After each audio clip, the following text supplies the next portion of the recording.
तो बच्चों आज हम पढ़ेंगे अलंकार। अलंकार जानते हैं आप लोग? अलंकार क्या होता है? अलंकार होता है आभूषण या गहना। क्या होता है? आभूषण या गहना। तो अलंकरोति इति अलंकारः, जो अलंकृत करता है अर्थात सुंदरता को बढ़ा देता है, उसे हम अलंकार कहते हैं। या कह सकते हैं कि काव्य की शोभा बढ़ाने वाले तत्वों अथवा धर्मों को हम अलंकार कहते हैं। अलंकार क्या होता है? जिस प्रकार स्त्रियां आभूषण को धारण करके सुंदर दिखाई देने लगती हैं। जब स्त्रियां गहना पहनती हैं तो और सुंदर दिखाई देने लगती हैं ना।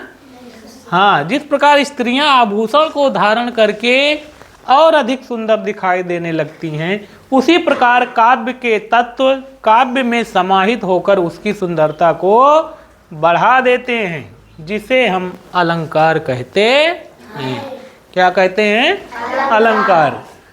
भामा ने कहा कि ना कांतम अपि निर्भूषम विभाति वनिता मुखम। क्या कहा? ना कांतम अपि निर्भूषम विभाति वनिता मुखम।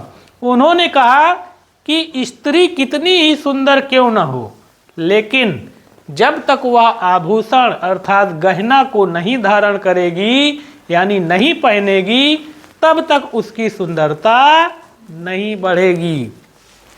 उसके बाद केशवदास ने कहा, क्या कहा है कि यद्यपि सुजात सुलक्षणी सुब्रन सरस सुवृत भूषण बिन विराजई कवितावंता मित। यद्यपि सुजात सुलक्षणी सुब्रन सरस सुवृत भूषण बिन विराजई कवितावंता मित।